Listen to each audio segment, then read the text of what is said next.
The royal study held only silence and suspicion. Alexander Greystone, Alpha King of the Northern Territories, stood before the floor-to-ceiling windows overlooking his capital, though he saw nothing of the glittering cityscape below. In his palm lay a tarnished silver locket, its once bright surface dulled by years of desperate handling. He'd found it 3 days ago in the palace archives, buried in a file marked "Settled Accounts." The family who'd owned it had been driven to starvation over a debt that should have been pardoned. They'd sent 17 petitions, all denied, all stamped with his beta counselor's seal. Alexander's jaw tightened. 6 months he'd sensed something festering beneath his kingdom's prosperous surface. 6 months of perfect reports, immaculate ledgers, and beta counselor Mason's unwavering assurances that the Pax thrived under their careful management. Yet the petitions kept appearing in forgotten corners. Whispers reached him through servants too frightened to speak openly. And now this locket. "Your Majesty." Mason's voice carried its usual warmth as he entered. His tailored suit speaking of wealth. His smile of practiced confidence. At 38, the beta had risen swiftly through Alexander's court, admired for his efficiency and his seemingly tireless devotion to Pack prosperity. "You requested my presence." Alexander didn't turn from the window. He held up the locket, letting it catch the afternoon light. "Tell me about the Riverstone family." "Riverstone." Mason's footsteps approached, measured and calm. "I'm not familiar with, He took the locket, examined it briefly, then handed it back with a regretful sigh. "A tragic case, my lord. The family took loans they couldn't repay, made promises they couldn't keep. We tried to work with them truly, but some Omegas simply lack the discipline for financial responsibility. These emotional attachments to trinkets don't change the mathematics of debt." 17 petitions for clemency. Alexander's voice remained level, almost soft. The youngest child was 6 years old when they were turned out. Winter had already begun. "The law applies to all, Your Majesty. If we show favoritism, the entire economic structure collapses." Mason spread his hands, his expression sympathetic but firm. "I understand these cases are unpleasant, but firmness is mercy in the long run. The Pax need order, and order requires standards." "Standards?" Alexander rolled the word through his mouth like a bitter herb. "Is that what we call it now?" "My lord, I assure you, every decision was made with the Pax's greater good in mind. The prosperity you see when you tour the merchant districts, the full warehouses, the tribute from the outer territories, none of that happens without discipline." Mason's tone grew more animated, more convincing. "These malcontents who write anonymous letters are simply those who refuse to pay their fair share. Don't let their sob stories undermine what we've built." Alexander finally turned, his storm-gray eyes meeting Mason's hazel ones. For a long moment, he simply studied his beta counselor's face, noting the easy confidence, the slight impatience beneath the deference, the absolute certainty that he'd said the right thing, that he'd once again soothed his king's inconvenient conscience. "Thank you, Mason." Alexander set the locket carefully on his desk. "Your counsel is noted. You may go." Mason bowed deep and proper and withdrew. His footsteps faded down the marble corridor, leaving Alexander alone with the afternoon shadows and a truth he could no longer avoid. The reports were lies. The prosperity was theater. And the man he'd trusted to manage his kingdom's welfare had built something cruel in the spaces where Alexander's attention didn't reach. He crossed to his desk and pulled out a worn map of the capital's lower districts, the Omega sectors Mason always managed to exclude from royal tours. His finger traced the narrow streets where the poorest lived, where his people scraped by on mercy that never came. From the drawer, he retrieved simple clothes he'd commissioned weeks ago in secret, when suspicion had first turned to certainty. Rough spun wool, patched and worn, the costume of someone the city would overlook. He'd need to suppress his alpha aura completely, something dangerous and draining, something that would leave him vulnerable. But there was no other way. Mason controlled every official report, every inspector, every set of eyes Alexander could send. The only eyes Mason couldn't control were those belonging to someone Mason believed powerless. Alexander picked up the locket one more time, feeling its weight, imagining the hands that had clutched it while begging for mercy that would never arrive. The crown saw only what it was shown. It was time for the man to see what was real. The laundry house steam hit Sophia's face like a wall of wet heat, carrying with it the acrid smell of lye soap and the sweat of 24 Omega workers bent over their stations. She'd been here since before dawn, and the winter sun was already climbing toward midday, which meant she was only halfway through her shift. Her hands moved automatically through the rhythm she'd memorized over 3 years of this work. Scrub, wring, rinse, wring again, hang. The wealthy merchants and alpha families of the upper districts went through linens like water, and every sheet, every pillowcase, every embroidered tablecloth passed through hands like hers before returning to those gleaming houses on the hill. Sophia's fingers were raw despite the calluses. The lye ate through skin no matter how careful you were, and careful meant slow, and slow meant Madame Voss docked your pay. She couldn't afford slow. Not with the debt collector's visit looming 3 days away. Not with the numbers that haunted her dreams, not with Chloe waiting in their single cramped room above the cobbler's shop, probably hungry, definitely afraid. Move faster, 17. Madame Voss's voice cut through the steam, sharp as the switch she carried. She never used names, only the numbers assigned to each station. Sophia was 17, had been for 3 years, would be until she either paid off her family's debt or died trying. You're falling behind quota. That's 3 coppers off your day wage. 3 coppers. Sophia's chest tightened, but she didn't look up, didn't protest. Protesting meant attention, and attention meant questions, and questions led to the kind of scrutiny that could get Chloe noticed.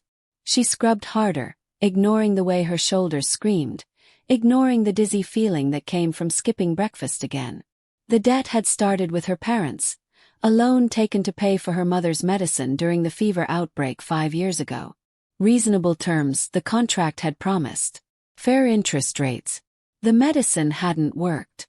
Her mother died anyway, and her father followed 6 months later. His heart simply giving out under the weight of grief and impossible numbers that somehow kept growing. Sophia had been 17 when she inherited their debt, and the contract that had promised fairness revealed its true nature. Compounding interest, processing fees, late penalties that applied even when payments were made on time. 300 gold sovereigns. That's what the original loan had been. She'd paid back over 400 in 3 years of grueling work, and the current balance stood at 612. The mathematics of hopelessness. 17. The collector's men were asking about you this morning. The whisper came from 19. A older Omega woman with kind eyes and hands as ruined as Sophia's own. Said they might make a house call soon. You current on your payments. Sophia's hands stilled for just a heartbeat before resuming their work. I'm managing. 'Twas a lie. She was 3 weeks behind, and 3 weeks was enough. Enough for them to declare her in default, enough for them to claim additional collateral. Enough for them to start looking at Chloe with those calculating eyes that measured a person's worth in coin and labor. The shift finally ended as the winter afternoon started its early slide toward darkness. Sophia collected her wages, 18 coppers, minus the 3 copper penalty, minus the 2 copper fee for her workstation, minus another copper for the water she'd used. 12 coppers. She clutched them in her pocket as she hurried through the narrow streets of the Omega district, keeping her head down, her Omega scent suppressed as much as she could manage. The district was safer than the merchant quarters, but only barely. Mason's enforcers patrolled everywhere now, watching for signs of unrest, for Omegas who stepped out of line, for anyone who might upset the careful order that kept the wealthy comfortable and the desperate compliant. She passed the market stalls, already half empty as vendors packed up for the night. The bread seller had 1 loaf left, small and already staling, marked down to 8 coppers. Sophia's stomach twisted with hunger, but she walked past. 8 coppers for 1 loaf meant Chloe wouldn't eat tomorrow, and Chloe was already too thin, her 16-year-old frame fragile in ways that terrified Sophia in the dark hours before dawn. The cobbler's shop was closed when she arrived, which meant she could slip up the exterior stairs without questions. Their room was barely large enough for 2 pallets and a small shelf, but it was theirs, or at least they could stay as long as the rent was paid. Chloe sat in the corner wrapped in their shared blanket, a book open in her lap. One of the old ones from before, when their parents could still afford small luxuries like stories. Sophie. Relief flooded Chloe's face as she looked up, and Sophia felt the familiar ache of being someone's entire world. I was worried. You're later than usual. Longer shift. Sophia crossed to their shelf and carefully counted out 9 coppers into the rent jar. 3 coppers left. She pulled a wrapped bundle from her pocket. 2 small potatoes she'd bought yesterday from a farmer's damaged goods pile, already sprouting but still edible if you cut away the bad parts. I'll make soup. There's not enough wood for the brazier. Chloe's voice was small. I didn't want to use the last of it without asking. Because Chloe always asked permission, always waited for approval, always made herself smaller in the hope that being small meant being safe. Sophia forced a smile. We'll eat them raw then. They're actually sweeter that way. They weren't. They were bitter and starchy and stuck in your throat, but Chloe nodded and took her half when Sophia offered it, and they ate in silence as darkness filled their small window and the sounds of the district settled into its uneasy night rhythm. The collector's men came by today.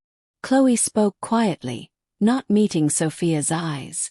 They knocked on the cobbler's door looking for you. He told them you'd be back after dark. They said they'd return tomorrow. Tomorrow. Sophia's hands went cold. What time? They didn't say. Just tomorrow. Chloe's voice cracked. Sophie, what happens if we can't pay? What happens if? Nothing happens. Sophia reached across and gripped her sister's hand, probably too hard, but she needed Chloe to believe her. I'll figure it out. I always do. But she was running out of things to figure out. She'd already sold everything of value they'd owned. She was already working the maximum hours the laundry house allowed. She'd already skipped so many meals that her omega healing abilities had slowed to almost nothing. Her body trying to conserve energy it didn't have. After Chloe finally fell asleep, Sophia moved to the shelf where she kept their remaining food. 1 wrinkled apple. A handful of dried beans that would need soaking and fuel to cook.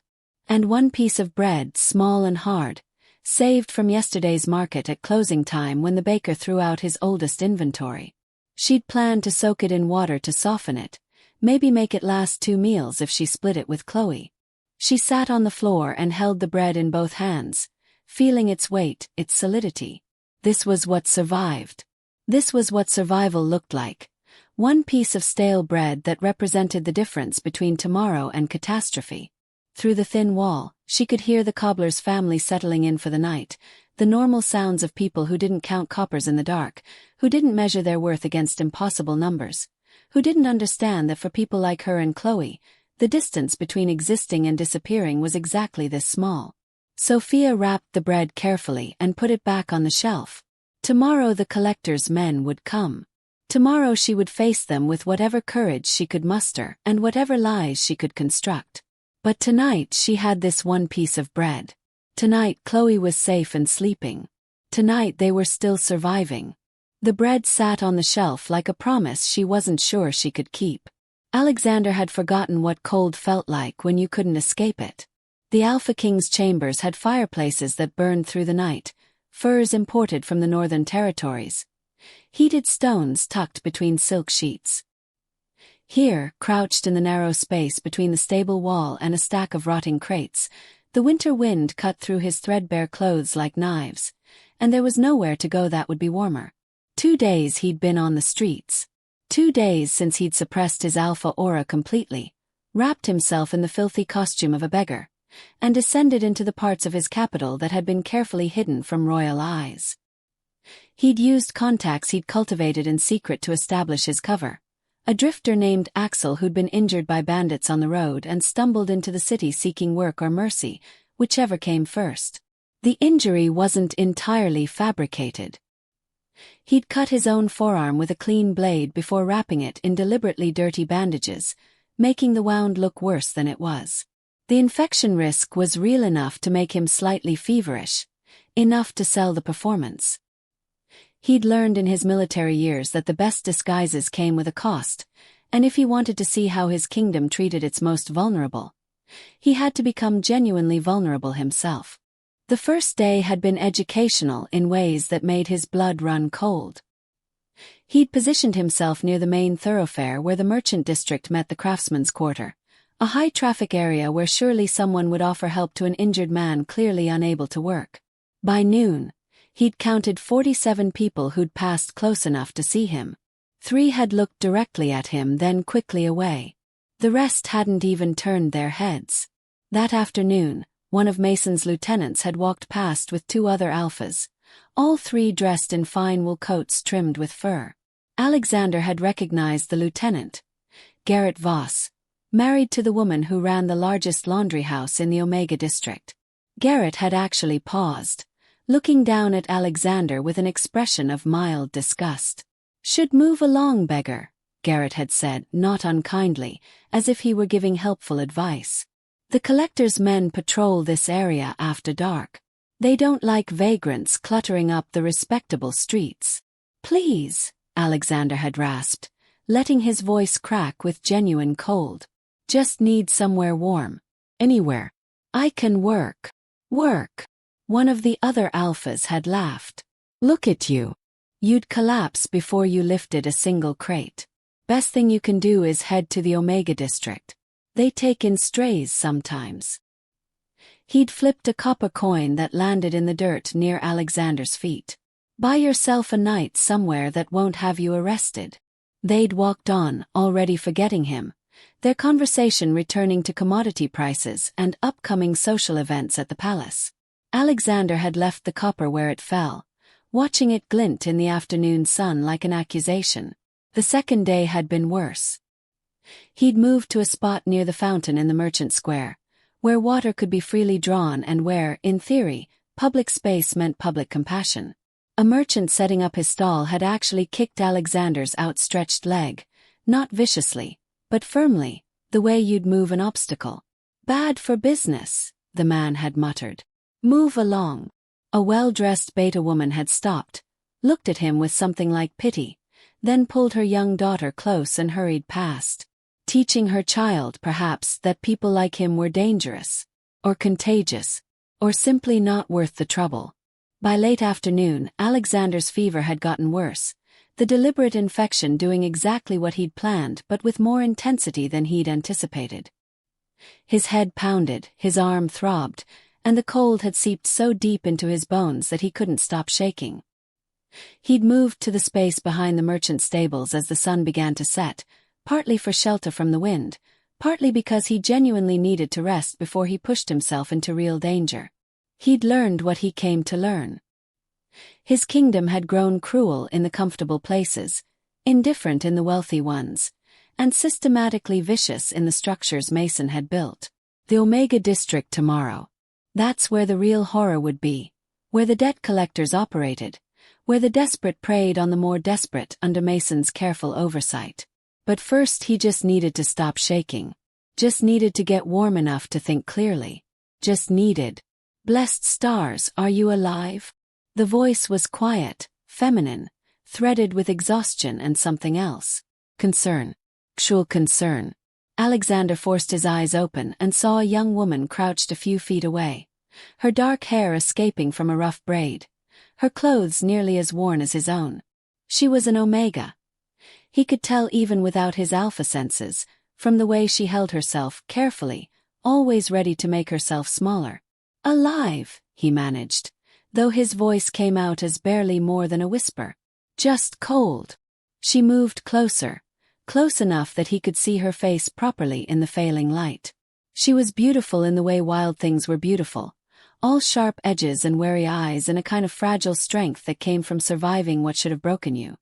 Her hands were raw and damaged, her Omega scent thin with malnourishment, but her eyes were clear and assessing as she looked him over.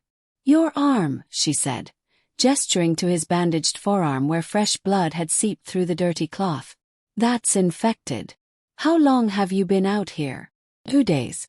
Maybe 3. He let confusion creep into his voice, the kind that came with fever. Lost track. She bit her lip, and he watched her think, watched her weigh whatever calculus kept people like her alive. She should walk away. He was a stranger, possibly dangerous, certainly more trouble than an exhausted Omega worker could afford. But she didn't walk away. Instead, she glanced around the narrow space, checking for observers, then looked back at him with decision settling across her features. "I can't take you anywhere," she said, and there was genuine apology in her voice. "I don't have anywhere. But I can clean that wound. If it gets much worse, you'll lose the arm. Maybe more." She didn't wait for his answer. She was already unwrapping the filthy bandage with careful fingers, her touch gentle despite the urgency. When she saw the wound itself, not as bad as the wrapping suggested, but ugly enough, she made a small sound of sympathy. "This needs hot water and proper medicines," she murmured, almost to herself. "But I can at least get the worst of the dirt out." She reached for the hem of her own tunic, and Alexander realized with growing horror what she intended. "Don't," he said, catching her wrist with his good hand. "Don't ruin your clothes for me." She looked at him directly then, and he saw something in her eyes that made his chest tighten. Not pity. Understanding. The kind of understanding that came from knowing exactly what it meant to have nothing and still choose to give something away. "It's already ruined," she said simply, pulling a loose thread until a strip of fabric tore free from the hem. "I've mended it 6 times. One more rip won't matter."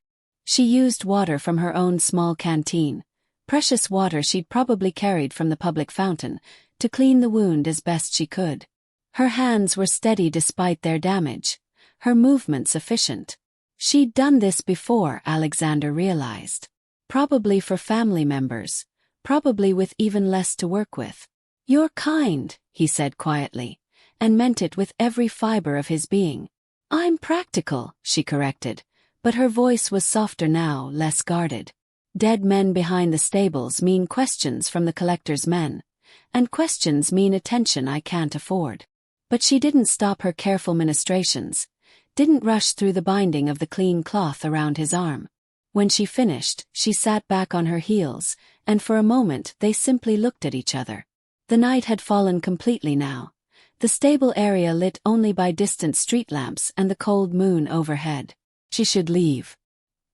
He could see the exhaustion in every line of her body, could see how she was already calculating how much this delay would cost her.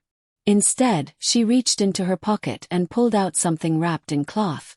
She unwrapped it slowly, revealing a small piece of bread, stale and hard, probably a day old at least.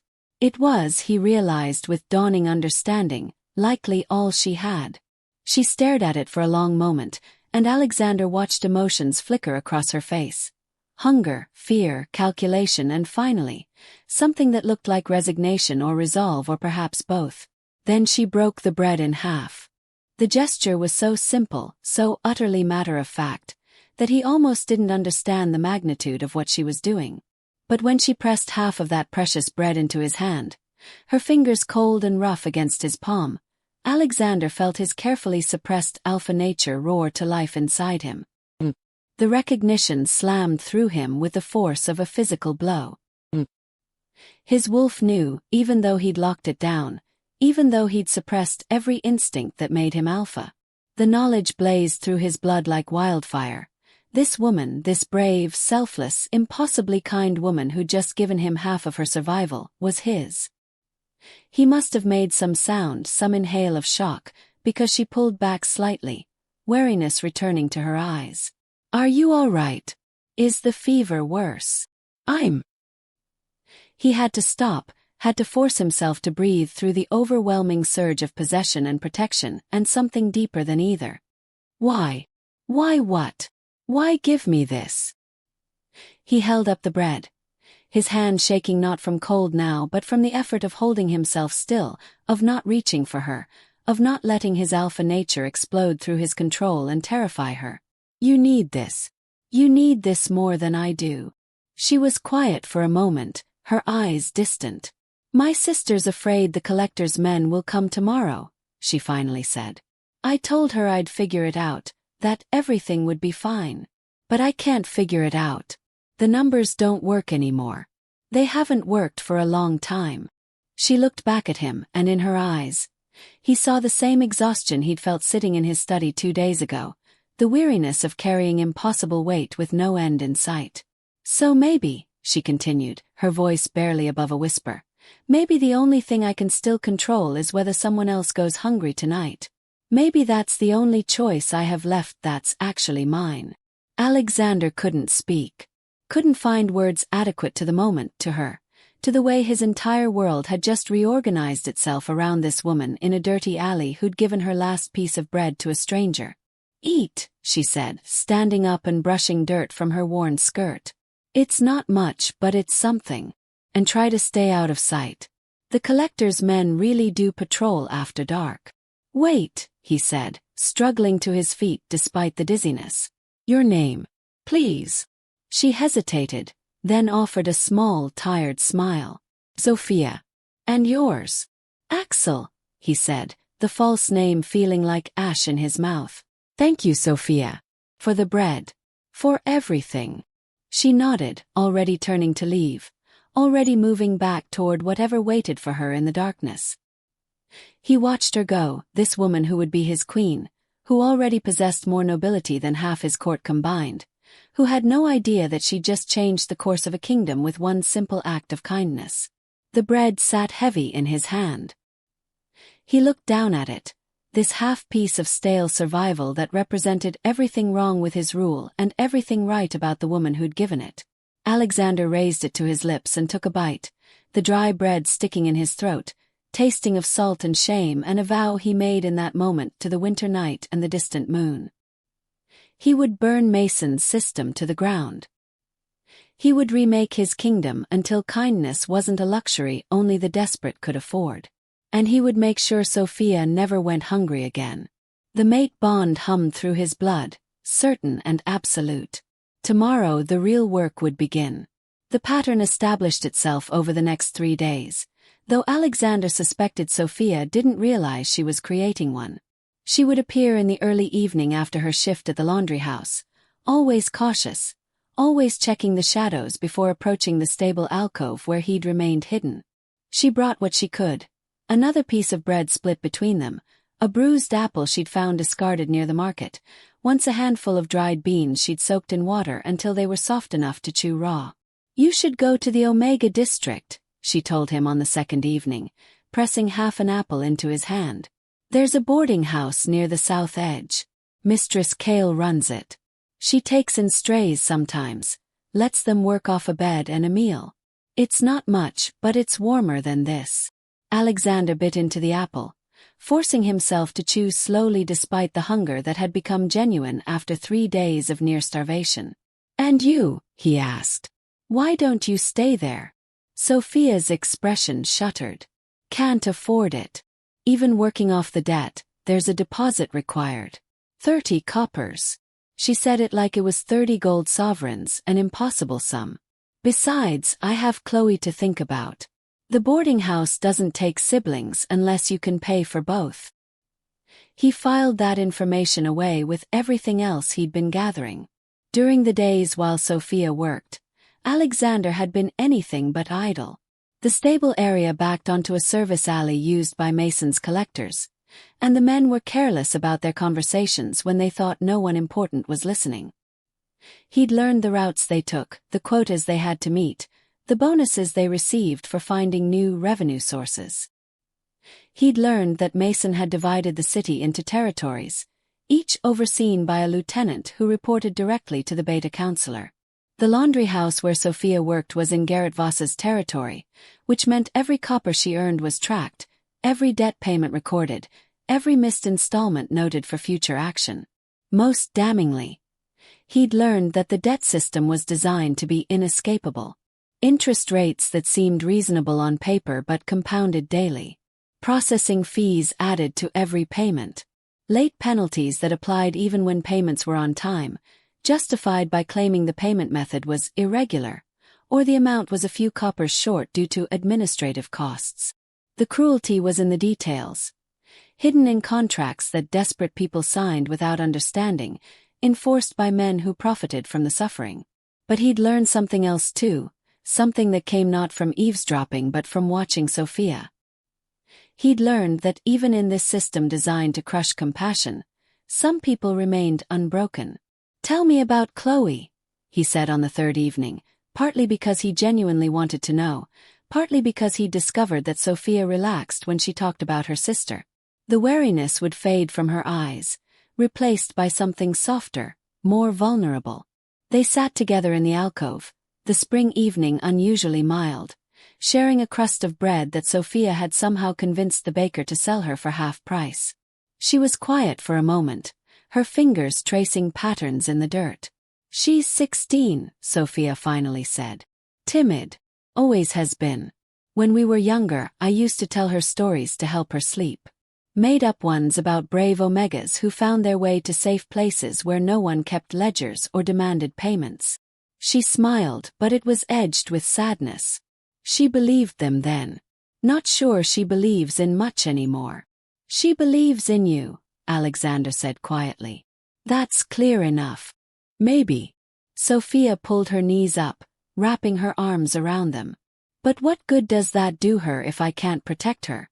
The collector's men came again yesterday. Said we're 4 weeks behind now. They're adding penalties, fees, interest on the interest. They gave me 2 more weeks, and then—" She didn't finish the sentence. She didn't need to.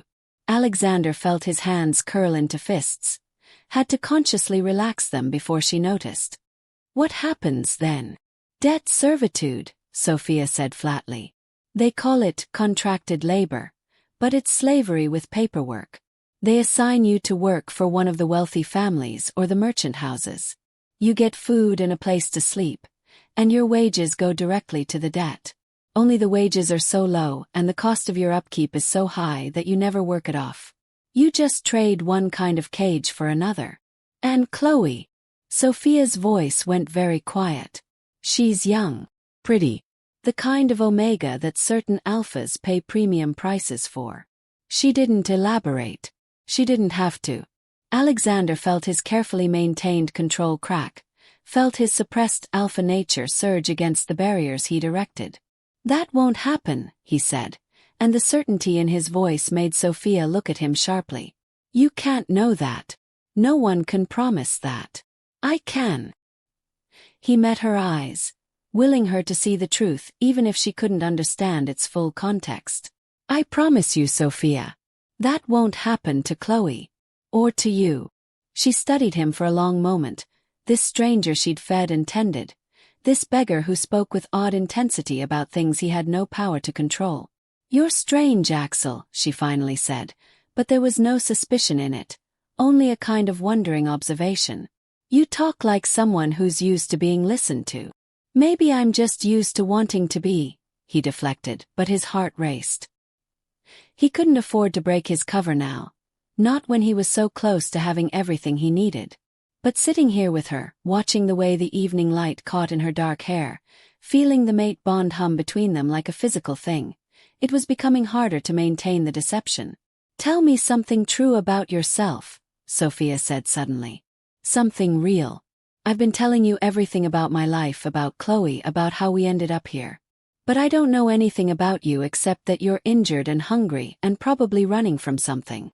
Alexander was silent for a moment, considering what truth he could offer. "I had someone I trusted," he finally said. "Someone I thought had my best interests at heart. And I've been learning that trust can be a weapon when the wrong person wields it." Sophia nodded slowly, understanding in her expression. "My father trusted the moneylender who gave him the original loan. Believed every word about fair terms and reasonable interest. Trust is expensive when you're desperate. And when you're not desperate, then it's just another luxury most of us can't afford." She stood, brushing dirt from her worn skirt. "I should go. Chloe worries if I'm gone too long." "Sophia." He stood as well. His arm nearly healed now thanks to her care. "Thank you. For everything. I know what it costs you." She looked at him, and for a moment something passed between them. recognition of a connection neither of them had expected, a fragile trust built on shared bread and quiet conversations in the shadows. "Maybe that's what makes it worth something," she said softly. Then she was gone, slipping into the evening crowds like a shadow.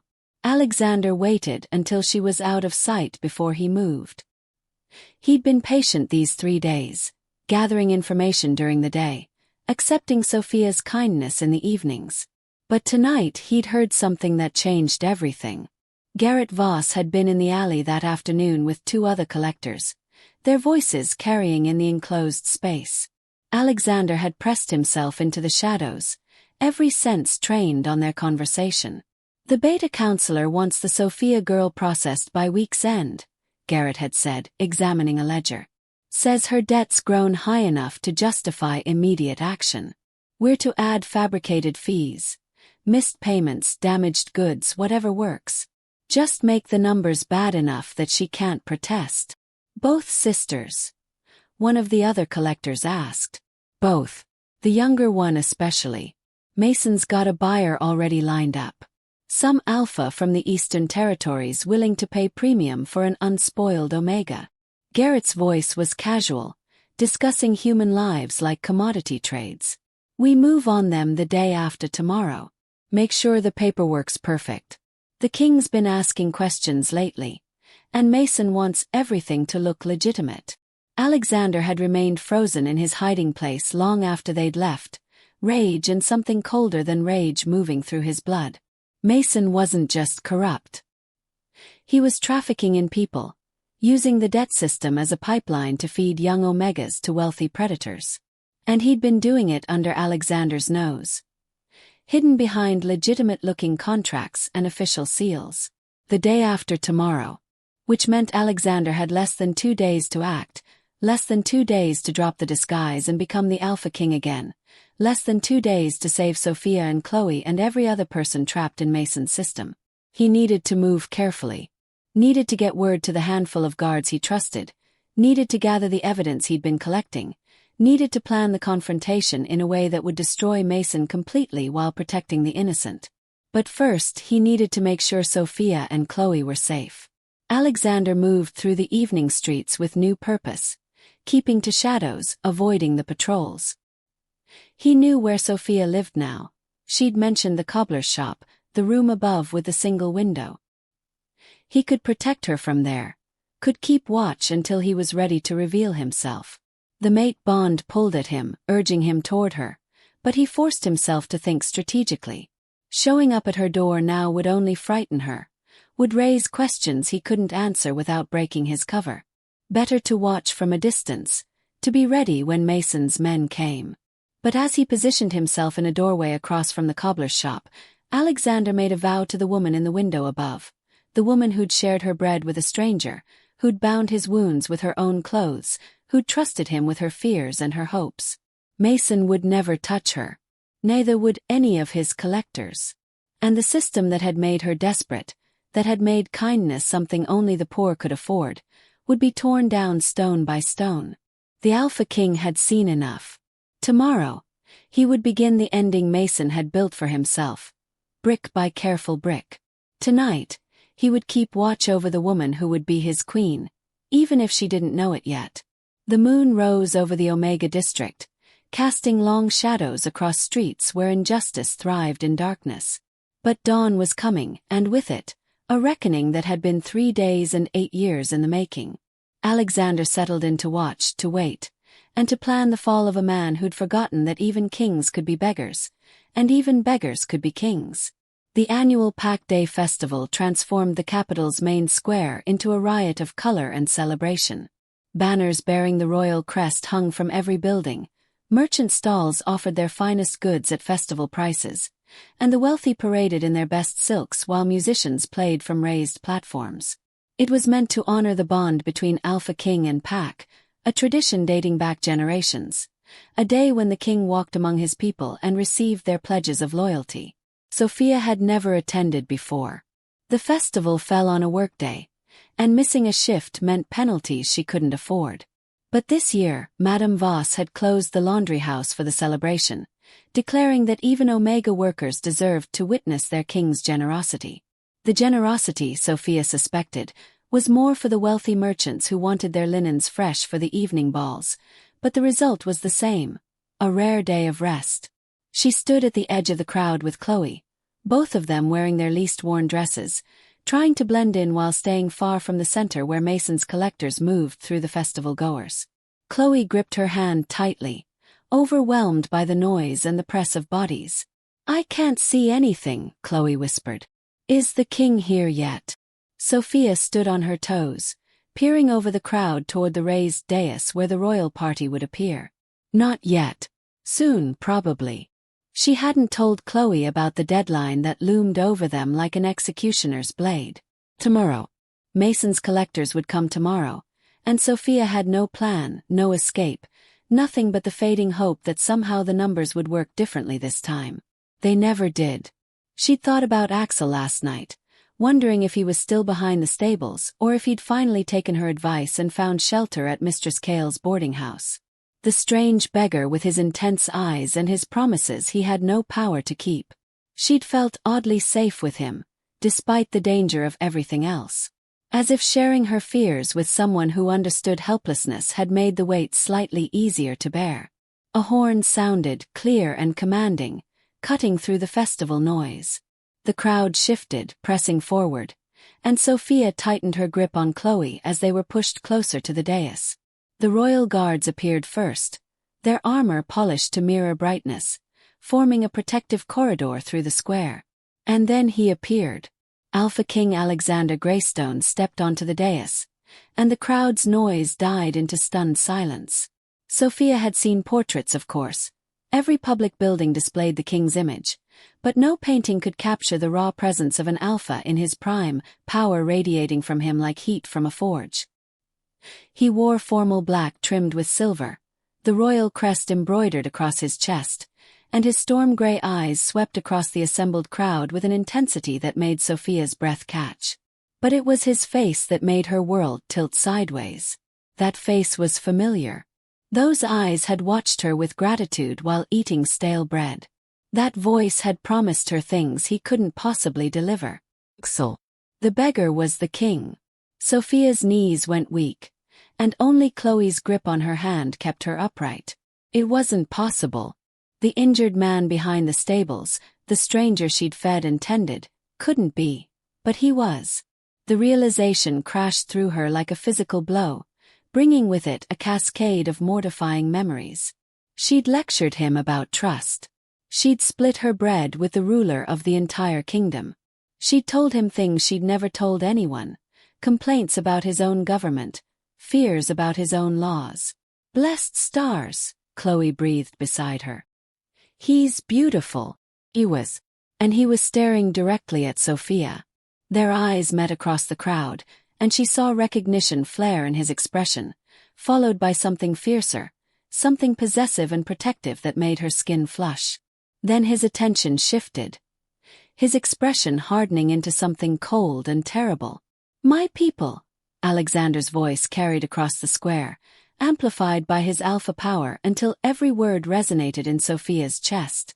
"I stand before you today not only as your king but as a witness to truths that can no longer remain hidden."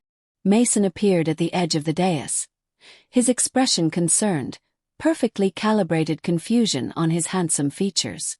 "Your Majesty, the ceremony." "The ceremony can wait." Alexander turned to face his beta counselor, and the temperature in the square seemed to drop 10 degrees. "I have questions for you, Mason. About debts and contracts. About omegas and servitude. About the system you've built in my name." The crowd murmured, confused. Sophia felt Chloe press closer against her side. Mason's smile never wavered. "Of course, my lord. Though perhaps such administrative matters would be better discussed in private council rather than." "Would they?" Alexander descended from the dais, moving with predatory grace, and the crowd parted before him. "Would it be better to discuss in private how you've manufactured debts that can never be repaid? How you've engineered a system that enslaves my people under the guise of legitimate commerce." He gestured, and two of his guards stepped forward, carrying between them a wooden chest. They opened it, revealing stacks of ledgers, contracts, letters. "I spent the last week among the people you claimed were prosperous and content," Alexander continued, his voice cutting. "I walked your streets as one of the powerless, and I saw exactly how you wield the authority I granted you." Mason's expression flickered, the concern replaced for just a moment by calculation. "My lord, if someone has been filling your head with malicious rumors, I filled my own head with observations." Alexander pulled a document from the chest. "This is the contract for the Riverstone family. The one you assured me was a simple case of financial irresponsibility. 300 gold sovereigns borrowed. Over 400 repaid. Current debt listed as 612. Explain the mathematics, Mason." The square had gone completely silent now. Every eye was fixed on the two men, the Alpha King and his Beta Counselor, facing each other like chess pieces arranged for checkmate. Mason spread his hands, his voice reasonable, patient. "Interest compounds, Your Majesty. Administrative fees, processing costs, late penalties. All standard practices documented in the contracts. If these people cannot manage their finances, standard practices you implemented." Alexander's voice was soft now, which somehow made it more dangerous. "Standard practices that appear nowhere in kingdom law. Standard practices that have resulted in 17 families driven to destitution in the past year alone, with their omegas forced into what you call contracted labor, and what the rest of us would call slavery." He pulled out another document, then another, his voice rising with each revelation. The crowd listened in growing horror as their king laid out the systematic corruption, the fabricated fees, the impossible interest rates, the debt collectors who operated with impunity, the young omegas sold to wealthy alphas under the fiction of legitimate contracts. Sophia stood frozen, unable to look away, unable to process that the man who'd eaten her bread was now dismantling the system that had made her desperate. Chloe's grip on her hand was painful, but she barely noticed. Mason's expression had changed now. The reasonableness was gone, replaced by something harder, more calculating. "Your Majesty is young," he said, and there was an edge to his voice now. "Idealistic. The kingdom requires difficult decisions to maintain order and prosperity. If you cannot understand that, perhaps..." "Perhaps what?" Alexander took another step forward. "Perhaps you should explain why, 3 days ago, you ordered your collectors to fabricate additional charges against an omega named Sophia Crane. Why you plan to process both her and her 16-year-old sister into debt servitude by tomorrow. Why you'd already arranged a buyer for the younger girl." Sophia's blood turned to ice. He knew. The king knew her name, knew about the plan, knew about Chloe. Which meant Axel had known, had been gathering information while she'd poured out her fears to him like a fool. Mason's eyes darted through the crowd, searching, and when they found Sophia, his expression transformed into something ugly and desperate. He moved faster than she would have thought possible for a beta, shoving through the crowd before the guards could react. His hand closed around her arm like a vice, yanking her forward, and suddenly there was a knife at her throat. Chloe screamed. The crowd erupted into chaos, and Alexander went absolutely still, his eyes fixed on Mason with an intensity that made the air itself feel heavy. "Don't," Alexander said, his voice no longer human, something deeper and more primal rumbling beneath the word. "Don't make this worse." "Worse?" Mason laughed, the sound brittle and wild. He pulled Sophia back toward the dais, using her as a shield between himself and the guards who'd started to advance. "You want to know about worse, boy king? Let me tell you about this omega you're so concerned about saving." The knife pressed harder against Sophia's throat. She could feel her pulse hammering against the blade, could smell the sharp scent of Mason's desperation sweat. Chloe was crying somewhere behind her, and Sophia wanted to tell her sister it would be all right, but she couldn't speak, couldn't move. "This isn't just some poor omega worker," Mason continued. his voice rising to carry across the silent square. "This is Sophia Crane, born Sophia Moonstone, the last surviving heir of the Moonstone Alpha bloodline." Sophia felt the words like a physical impact. Moonstone, the rival pack that had fallen 30 years ago in the territorial wars. The bloodline that every history book said had been eliminated completely. "Impossible," Alexander said, but there was something in his voice now, a note of understanding that suggested he'd already considered this possibility. Her parents changed their name, hid in the slums, thought they could escape their legacy. Mason's knife hand trembled against Sophia's throat. "But I found them. Found the proof. Found the heir. And do you know what that means, Your Majesty?" He paused, theatrical even in his desperation. "It means whoever claims her, whoever mates with her, unites two bloodlines, two power structures, two claims to rule. I've spent 3 years engineering this, 3 years building my case with the council, 3 years preparing for the moment when I could present them with an alternative to your weak, naive rule. You plan to overthrow me." Alexander's voice was eerily calm. "Using her. I plan to save this kingdom from a king who thinks compassion is strength." Mason's laugh was wild now, unhinged. "But you've forced my hand. So here's your choice, Boy King. Abdicate now, announce me as your successor, and the girl lives. Refuse, and I open her throat in front of everyone.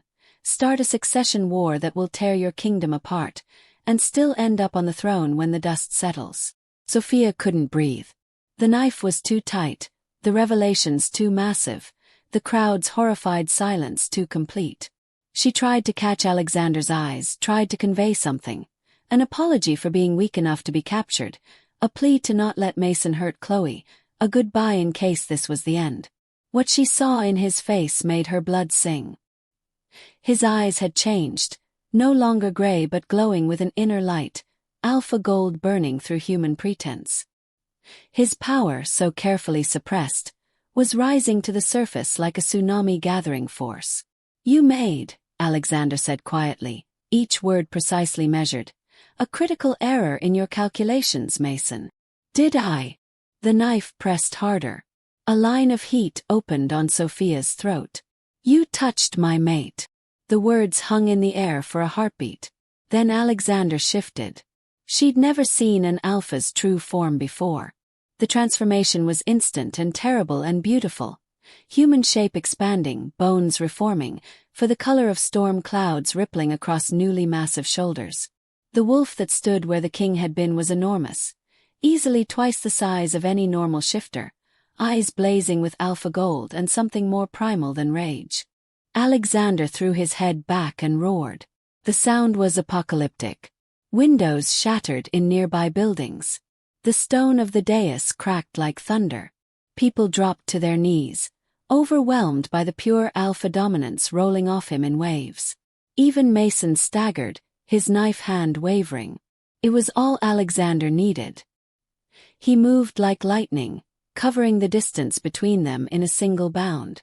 One massive paw struck Mason's knife hand, sending the blade spinning away. Another caught the beta counselor across the chest, hurling him backward across the square. Mason crashed into a merchant's stall, wood splintering around him. Sophia fell to her knees, released from Mason's grip, her hand flying to her throat where blood trickled from the shallow cut. Strong hands caught her, royal guards, carefully lifting her to safety, shielding her and Chloe, who'd somehow fought through the crowd to reach her sister. Mason struggled to his feet, his fine clothes torn, blood streaming from his nose. "You'll regret this," he snarled, and his own shift began, beta power rising to meet alpha might. But it was like watching a candle try to challenge the sun. Alexander's wolf stalked forward, each step making the ground tremble. Mason completed his shift, a rust-brown wolf, large for a beta but dwarfed by the alpha before him. He lunged, teeth bared, going for the throat in a desperate last attack. Alexander caught him mid-leap, jaws closing around Mason's neck in a grip that was controlled but absolute. He slammed the beta wolf into the ground once, twice, 3 times, each impact punctuated by the crack of bones and the crowd's collective gasp. When he released his grip, Mason's wolf lay motionless, breathing but broken. His beta power shattered beyond repair. Alexander shifted back to human form, standing over his fallen counselor, not even breathing hard. Guards rushed forward with a cloak that he accepted absently, wrapping it around himself as he turned to face the stunned crowd. "Let it be known," his voice carried across the square, alpha command making every word a physical thing, "that Beta Counselor Mason Vale is stripped of all rank, all authority, all protection of law. He will be tried for treason, for trafficking, for systematic abuse of the Crown's power. His co-conspirators will be identified and face the same justice." He gestured, and the guards dragged Mason's unconscious form away. Then Alexander's eyes found Sophia in the crowd, found her and held her gaze with an intensity that made her forget to breathe.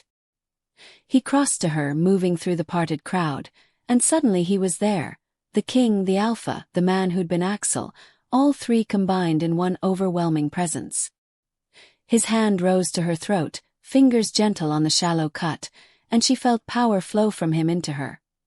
His alpha healing ability knitting the wound closed in seconds. "Are you hurt?" His voice was soft now, meant only for her. "Did he hurt you?" "I'm fine," she managed, though her voice shook. "You knew. You knew everything. I suspected about your bloodline. The rest." His jaw tightened. "The rest I learned by watching what was done in my name. By seeing how my kingdom treated its most vulnerable." His hand still rested against her throat, his thumb brushing over where the cut had been. By meeting a woman who shared her last piece of bread with a stranger. The crowd was watching, thousands of eyes on this moment, but Sophia couldn't look away from him. "You're the king. I'm the man who owes you everything." His voice dropped lower, intimate despite the audience. "I'm the alpha who recognized his mate the moment she chose kindness over survival." His eyes burned into hers. "And I'm the king who's going to make sure you never go hungry again." He turned to face the crowd, keeping one hand on Sophia's shoulder, anchoring her to him. Chloe pressed against her other side, trembling but safe. "This woman," Alexander's voice rang out, "showed me the truth of my kingdom. She gave freely when she had nothing. She chose compassion when the system I allowed to exist punished such choices. She is Sophia Moonstone Crane, last heir of a bloodline I will restore with honor. And she is my mate." The crowd erupted, but whether in celebration or shock, Sophia couldn't tell. All she knew was the Alpha King's hand on her shoulder, his power wrapping around her like armor, his eyes promising things she didn't dare believe. The festival had become a reckoning. And somehow, impossibly, she stood at its center, no longer the poorest Omega, but the king's mate, the Moonstone heir, the woman who'd shared her bread and changed a kingdom. Tomorrow would bring questions, complications, a new life she couldn't begin to imagine. But today, with Chloe safe beside her and Alexander's protection surrounding them both, Sophia allowed herself to believe that maybe, just maybe, survival wasn't the only thing left to hope for.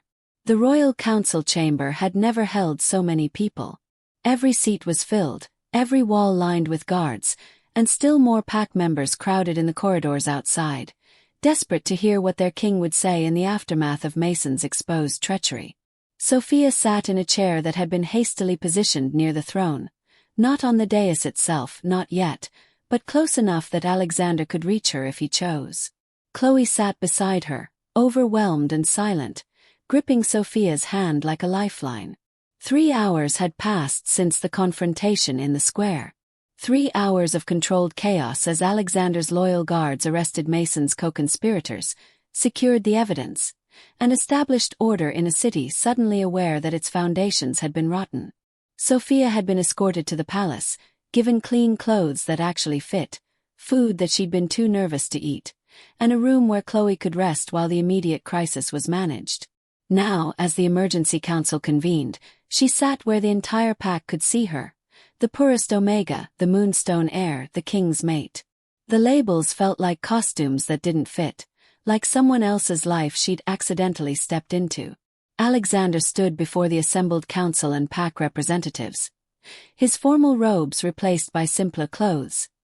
His alpha power no longer suppressed but radiating with controlled intensity.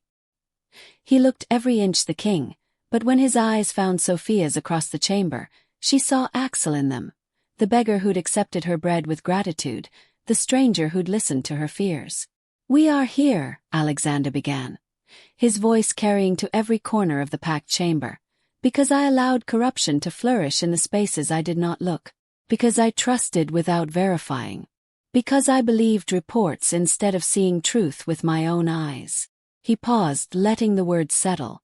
"These failures are mine. The consequences fell on you." The chamber was utterly silent. Sophia had never heard a ruler accept blame before. In her experience, power meant never admitting fault, never showing weakness. "For the past week, I walked among you as one of the powerless," Alexander continued. "I suppressed my alpha nature, took the form of an injured beggar, and I watched how my kingdom operated when no one knew their king was present." His jaw tightened. "What I witnessed was systematic cruelty disguised as order. I saw wealth built on the suffering of the vulnerable. I saw debts engineered to be inescapable, contracts designed to enslave, and officials who profited from every moment of desperation." He gestured to the guards who stood along the walls, and they began distributing documents to the council members. Copies of the evidence Alexander had gathered, the contracts and ledgers that proved Mason's corruption.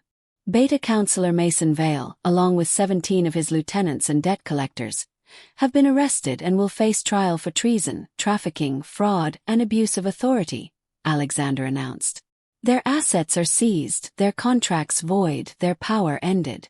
But their removal is only the beginning of the justice this kingdom requires." One of the older alphas on the council, a merchant lord named Brennan, rose from his seat.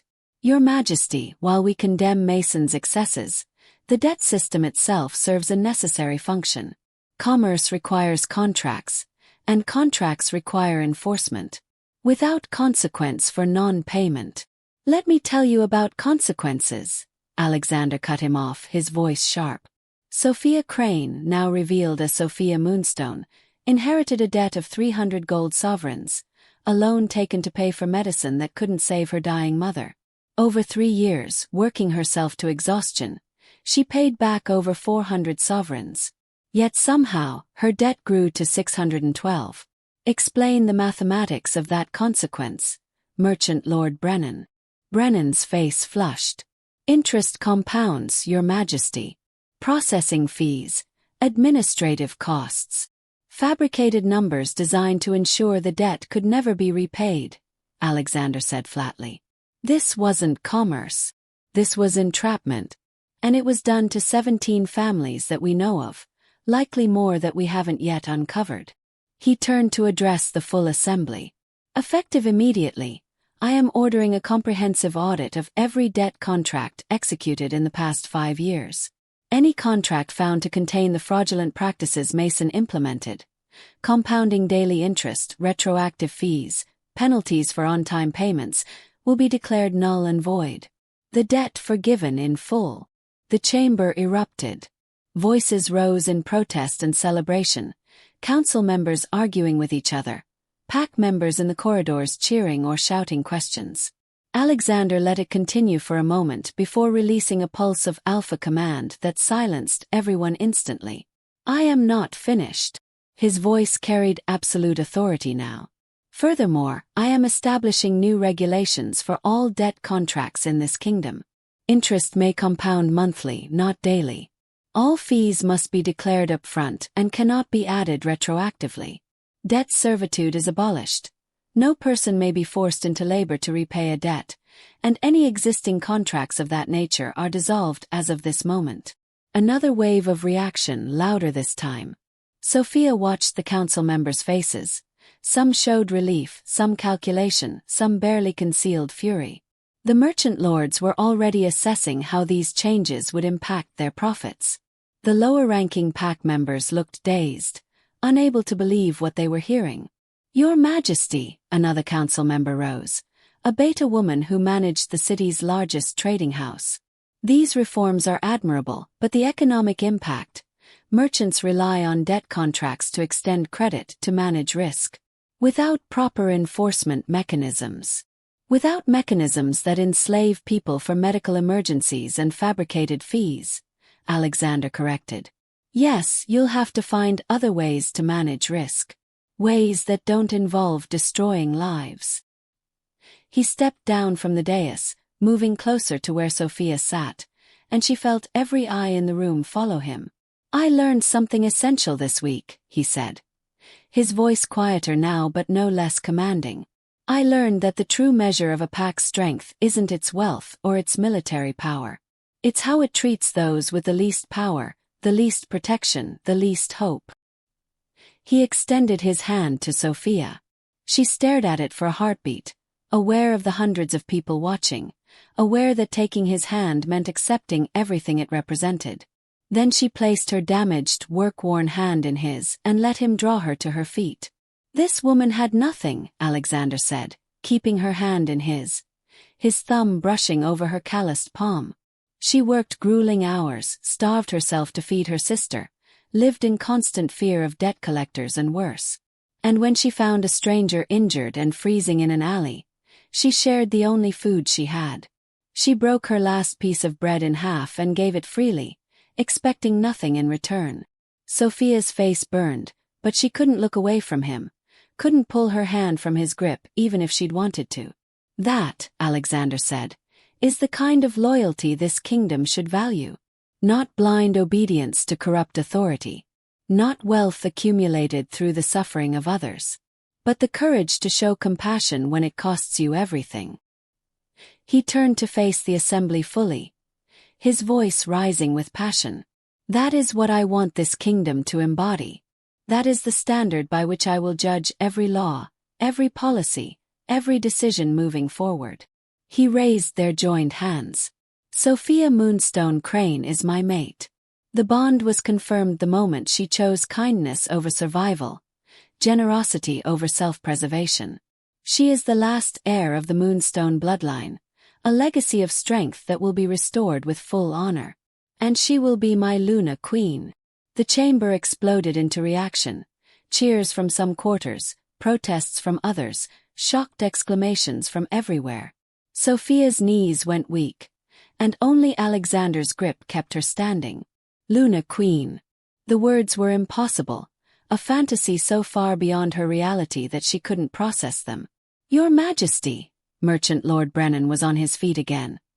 His voice tight with barely controlled anger. With all respect, the Moonstone line fell in conquest. They surrendered their claim to rule. They were defeated in war and their survivors lived in hiding, forced into poverty by the very system we're now dismantling. Alexander cut him off. The Moonstone Alphas were fierce warriors and skilled rulers. Their bloodline carries strength this kingdom needs. Sophia's heritage is not a threat to the throne, it's a reinforcement of it. Our union will unite two lines, two legacies, into something stronger than either alone. He looked down at Sophia, and the intensity in his eyes made her breath catch. If she'll have me. The last words were spoken quietly, meant for her alone despite the audience. Sophia stared up at him, this Alpha King who disguised himself as a beggar, who'd witnessed her desperation and her kindness, who'd promised her things she'd been afraid to believe. I don't know how to be a queen, she whispered. I didn't know how to be a good king, he replied just as quietly. You taught me. We'll learn the rest together. Behind her, Chloe made a small sound, half laugh, half sob. Sophia glanced back at her sister, saw hope blazing in Chloe's eyes for the first time in years. Saw safety, saw possibility, saw a future that wasn't just survival. She turned back to Alexander and nodded, unable to trust her voice. His smile was brilliant, transforming his stern features into something warm and devastating. He raised their joined hands higher, addressing the assembly with alpha command ringing in every word. Then hear me, all of you. Sophia Moonstone Crane is my chosen mate, my Luna Queen, and under my protection. Any who threaten her threaten me. Any who question her authority question mine. She will rule beside me, and together we will build a kingdom worthy of the loyalty she demonstrated. A kingdom based on compassion, on justice, on the understanding that power exists to protect the vulnerable, not to exploit them. The chamber erupted again, but this time the cheers outnumbered the protests. Pack members in the corridors took up the cry, the sound spreading through the palace and out into the city beyond. Sophia heard her name, both names, Crane and Moonstone, being shouted with celebration, with wonder, with something that sounded almost like hope. Alexander pulled her closer, and suddenly his arms were around her, solid and warm and safe in a way she'd never experienced. His alpha power wrapped around her like a physical embrace, and she felt the mate bond snap fully into place. A connection deeper than thought, more certain than fear, binding them together with a rightness that made everything else make sense. "Thank you," he murmured against her hair, his voice rough with emotion. "For the bread, for the kindness, for showing me what my kingdom needed to be." Sophia's throat tightened with tears she'd been holding back for years. Tears of relief, of exhaustion, of overwhelming gratitude that somehow, impossibly, the desperate gamble of sharing her last piece of bread had led to this. "You saved us," she managed. "Chloe and me. You saved us. You saved me first." He pulled back enough to meet her eyes, his hand coming up to cup her face with devastating gentleness. "You saved the king I needed to become." The formal proceedings continued around them, council members swearing new oaths, guards presenting lists of Mason's co-conspirators for sentencing, officials arguing about implementation details of the reforms. But Sophia barely heard any of it. She stood in the circle of Alexander's arms, Chloe pressed against her side, and for the first time in 3 years, she wasn't calculating debts or rationing bread or measuring the distance to the next catastrophe. She was safe. They were both safe. And the man who'd kept his impossible promise stood before the entire kingdom, declaring her his queen. The council session eventually ended, the crowd dispersed, the immediate crisis managed into something resembling order. Mason and his conspirators were sentenced to life imprisonment, their fortunes seized and redistributed to their victims. The debt forgiveness proclamations were drafted and signed, official notices prepared for distribution throughout the kingdom. The machinery of government ground into motion, implementing the changes Alexander had ordered. Through it all, Alexander kept Sophia close, never more than a few steps away. His alpha presence a constant reassurance. When exhaustion finally caught up with her, threatening to pull her under, he simply lifted her into his arms and carried her through the palace corridors to the royal chambers, chambers that were now hers as much as his. Chloe followed, escorted by kind-faced guards who'd been instructed to treat the Luna Queen's sister with every courtesy. A suite of rooms had been prepared for her adjacent to the royal quarters, furnished with more comfort than she'd ever known. Sophia watched her sister's face as she took in the canopied bed, the fireplace, the windows overlooking the palace gardens. "Is this real?" Chloe whispered, turning to Sophia with wide eyes. "Are we really safe?" "We're really safe," Sophia confirmed, her voice breaking on the words. "I promise, Chloe. We're safe." Alexander stood in the doorway, giving them space for their reunion, but when Sophia looked at him over Chloe's shoulder, the expression in his eyes made her heart race. There would be time later for everything the mate bond promised, passion and possession and the fierce claiming that alphas gave their chosen partners. But for now his eyes said rest. Learn that safety wasn't temporary. That night, Sophia lay in a bed softer than clouds, surrounded by warmth and silk and the solid presence of her alpha king in the adjoining chamber. Through the bond she could feel him. His satisfaction at the day's justice, his fierce protectiveness toward her and Chloe, his determination to reshape the kingdom into something worthy of the loyalty she'd shown.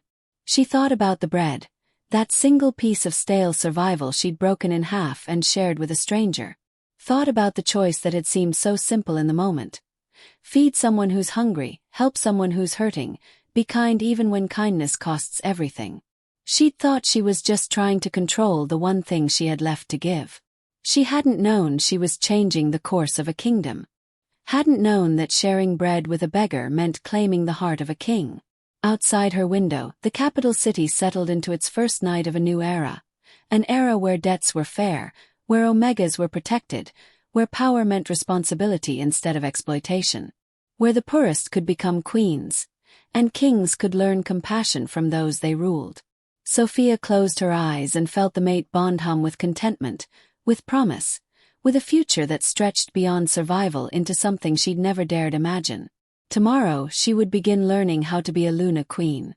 Tomorrow she would stand beside Alexander and help him build the kingdom he'd envisioned. Tomorrow there would be challenges and complications and 1,000 details to navigate.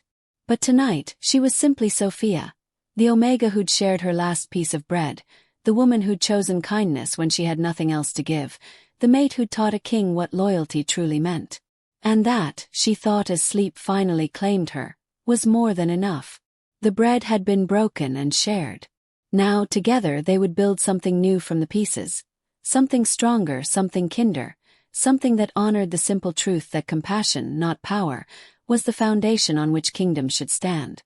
Thank you for joining the pack today. If this story pulled you in, make sure to subscribe and tap the moon bell so you never miss the next Alpha Destiny. And tell me in the comments, who should we follow next under the full moon?